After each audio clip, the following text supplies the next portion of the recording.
Good morning, Facebook Live. I'm so happy to be here with you today. Just want to say not only good morning, but we made it through the night. It's still another day. It's quarantine outside, but guess what? You're safe inside, and hopefully you got all the things that you need and getting in touch with who you are as I am trying to do. So in my idea of looking at are you stuck? It is a question, and all of us are right now. And going back to don't look back, which is we can't change what we used to do, but here we are today. We have another opportunity. And so going forward, we want to talk about what else is there to do for me. I don't know if any of you were able to do the online free test yesterday on multiple intelligences, but I said I would break them down a little bit today and just talk something about them and what they mean.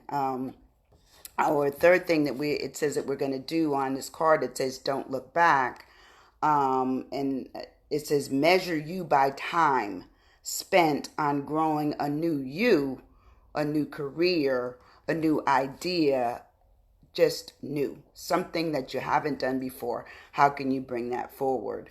And so that is on the card, and it talks about marking your calendar. So hopefully, you do have a calendar, and maybe you can do it on your phone and give yourself a reminder that every day at a certain time you're going to say, this is what I plan to do today, and this is how I'm going to do it, which sets you up for reaching a goal that perhaps you haven't done before.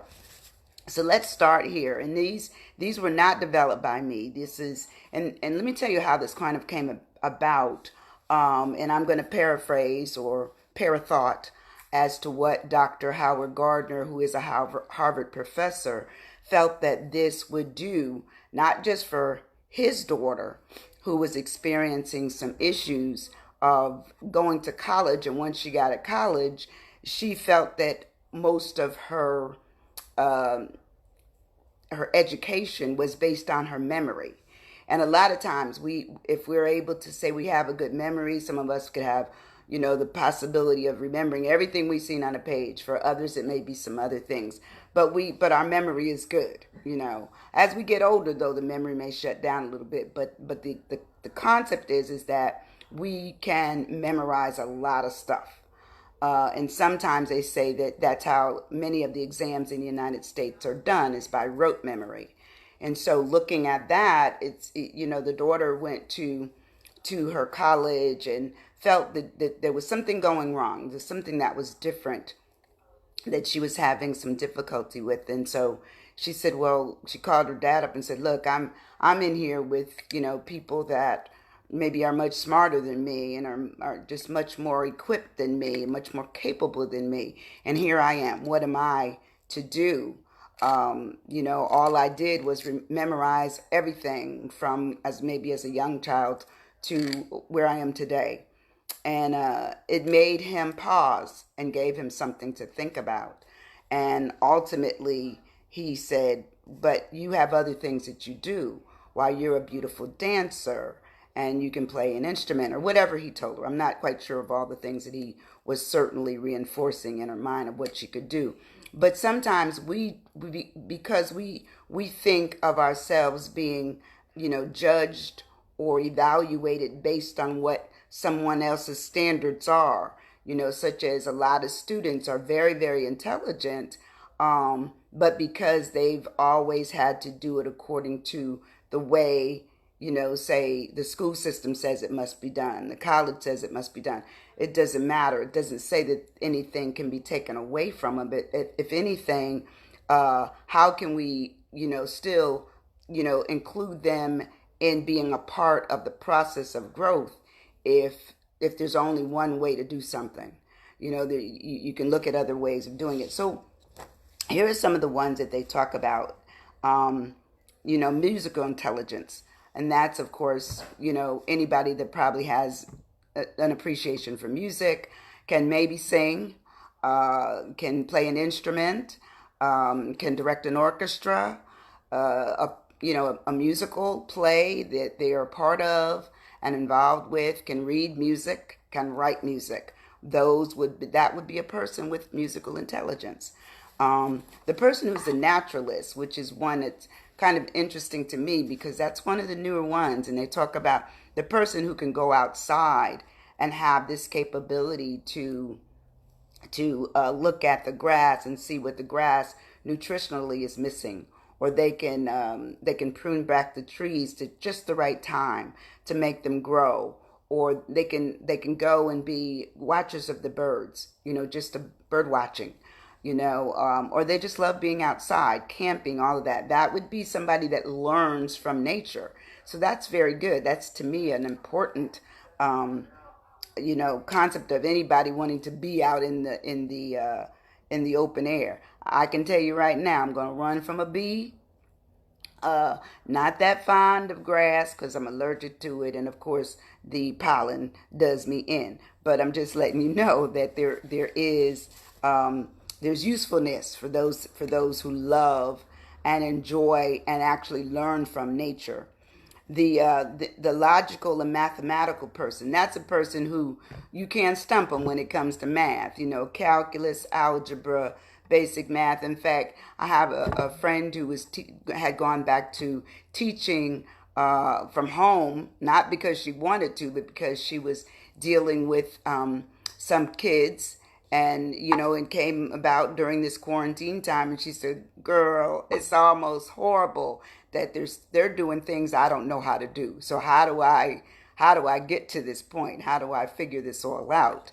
And so it actually forces the person who's doing the teaching to be knowledgeable in that area. And so mathematics, being logical, understand how to working out problems.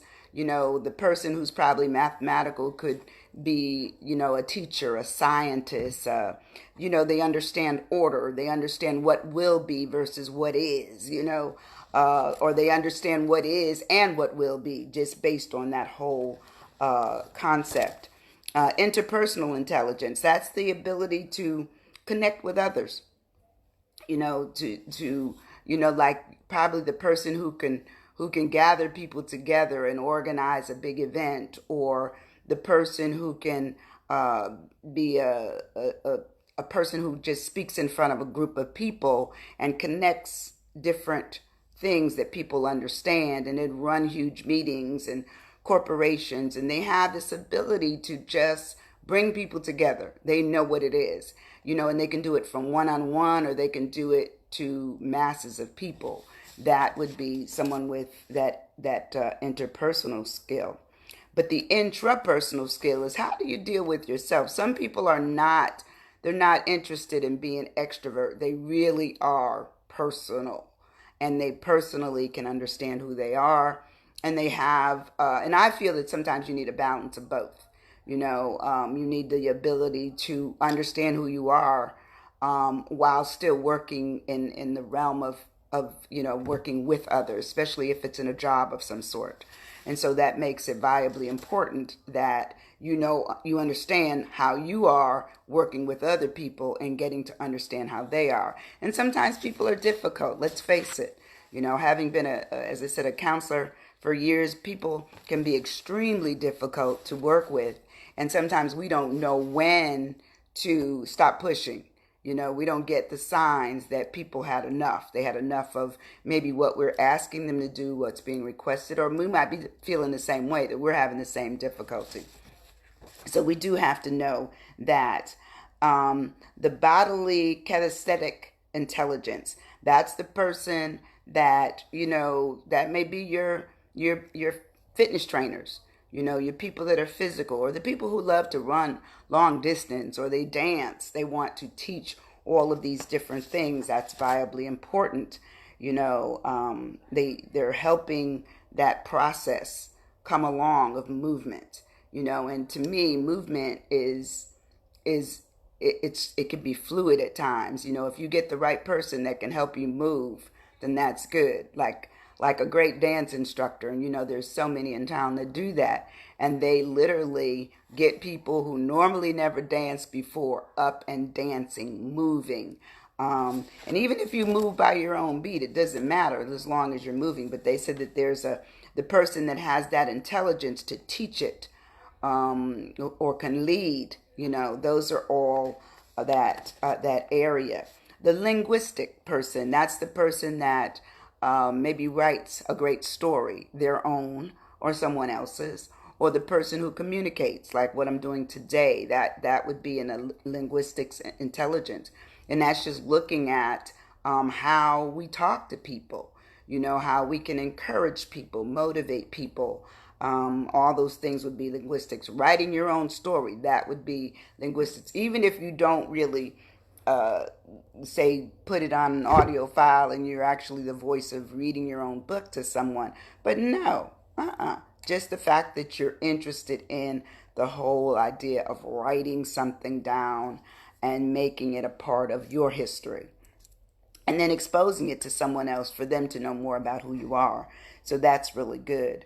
Then we talk about the existential, and obviously that's out the realm. Like what else is out there? What else could it be? Could it be the spiritual aspect of life and who they are? I mean, I've met people who claim that they were psychic. They may have been, but because I'm not that psychic, I didn't really get into them. I'm going to take my my connection with my God, and not going to worry about what you might be thinking, what the existential part is. Not saying that I don't believe in people having the possibility of just connection by the spirit. I do believe in that, and I do believe that that's what's happening with a lot of people.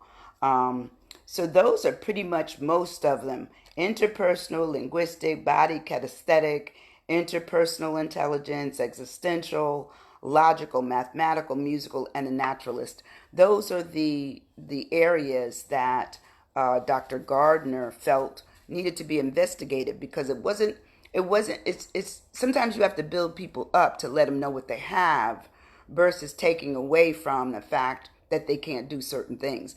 We're all not meant to do everything. But one thing I can say is that we can do a lot more than what we currently do. We can be much more forward in our thinking, much more personally intent on taking what we know as something that we should step out on, and we never do it. There's just so many people, they have so many gifts. They can be writers and never write. They can be hairdressers and they do it in someone's personal home. They can be a singer and all they do is sing in the bathroom and in the shower.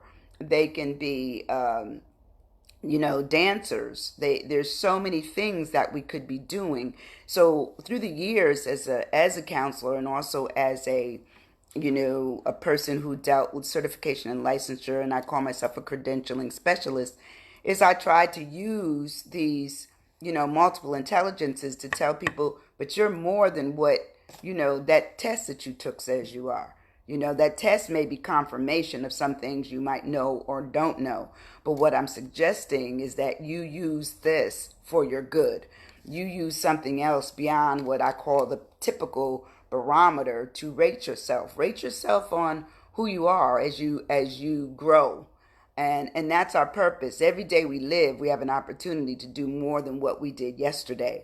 But so many of us remain still. I'm going to ask a question. How many of you that are sitting home have done nothing but watch TV? Well, I'm going to tell you, TV is its own think box. It thinks for you, It speaks to you all day long. It drills on you to, get a pizza, come to a certain store, even though they're closed down right now, but they're trying to build you up for when it's all over, that you'll be back buying things that they sell. But the point is that what if you turned off that TV for 30 minutes a day? What if you decided that you were going to write for 30 minutes a day? Or what if you were going to meditate for 30 minutes a day? It would be wonderful. You could find out who you are just by saying, you know what, I'm going to take an hour. And yesterday I put it on an hour. Did anybody take an hour? Be honest. Oh, and I want you to hit share on this. Hit share on this button so we can get more people coming to these sessions. But the point I'm trying to make is that we're more than the TV could ever make us be. We can't be anything just sitting in front of a TV. The people that are selling to you, because that's what it is, it's an ad all day long. It's for somebody to do something, and that's usually requires you to go into your purse, your wallet, your pocketbook, whatever you want to call it, and take that money and buy something, And it's the same thing when we go on, even Facebook. I love Facebook, but Facebook has a lot of ads, and sometimes I get caught up on one or two of them, and next thing I know, I'm about ready to order something. But what I'm saying is that if we could just have it where we could know to skip over certain things, skip over them. We don't need it. You don't need everything we see. We don't need to be around every person that we know. But guess what? We should get in touch with who we are. Who are we? What are you doing during your day, during this quarantine time? How many have prayed? Like one of the things I've asked people to do is when you get up in the morning, take care of yourself. Get yourself together. Get your shower, brush your teeth, throw on a little something, a little makeup if you want makeup, maybe even a little cologne. Act like you going out. Men, women, children, everybody should be up. We're still a part of the living corral here. We want to remain in the fore and not the back, forward and not back. And so back would mean that, this is like treating this like a vacation. It is a vacation in a certain sense, it is, but not in the sense that it can do anything for you. It can only do something for you if you do something with it. Use your time wisely. Figure out who you are. Come out on the other side of quarantine of being hallelujah. Amen. I'm going forward. I'm excited about what I can do for myself in the midst of where I came from. The quarantine, I believe, has happened, many times through history. And people did something with it. In fact, yesterday I read this poem and I wanted to read it again because I felt it really showed a lot of what I would call some exciting stuff, because it shows you that history not only repeats itself, but sometimes we can repeat ourselves too. And a friend of mine gave me this, so it's a reprint from 1869. Now, none of us were around in 1869. We weren't even around in 1919. But these are some of the things that occurred. And it says it was written by Kathleen O'Mara.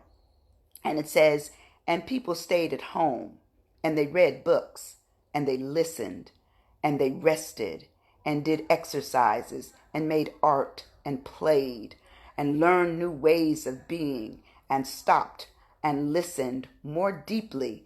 Someone meditated, someone prayed, someone met their shadow, and people began to think differently, and people healed. And in the absence of people who lived in ignorant ways, dangerous, meaningless, and heartless, the earth also began to heal. And when the danger ended and the people found themselves, they grieved for the dead and made new choices and dreamed of new visions and created new ways of living and completely healed the earth just as they were healed. And it says this was reprinted during the Spanish flu, the pandemic of 1919. So this is saying, does this not sound like what we're doing? Some of us have prayed. Some of us are meditating. Some of us are reading books. Some of us are writing our own stories. Some of us are singing a song. Some of us are taking a walk, getting in touch with nature. Some of us are just meditating. Some of us are just getting in on who we are, what we're doing, how we will go forward. And I believe that every time you have to stop, you have time to look around. Every time. Don't let it be known that when this is over, you ended up and you came out with a slate that had nothing on it. Fill your plate up while you're home. Because when you go back to work, life will become busy again. Life will become busy, but where will you be? What will you be doing? If you're going back to what you used to do, that's in the don't look back area, then that means you will be caught up in the job, caught up in people, caught up in situations, caught up in trying to make a dollar. But where are you at for yourself? Have you grown? Do you know what you want? Have you discovered something about yourself that you didn't know?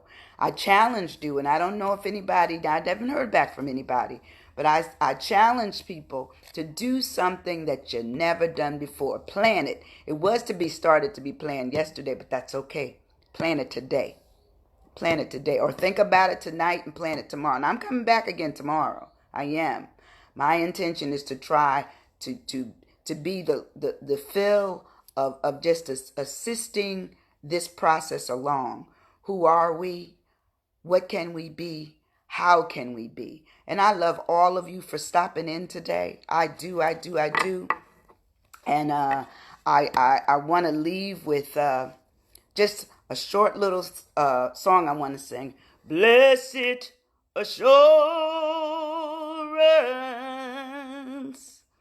Jesus is mine. Oh, what a foretaste of glory divine, heir of salvation, perfect at rest. I am the Savior. I'm happy and blessed. Thank you for stopping in. I will see you tomorrow. Amen. Thank you. Bye-bye.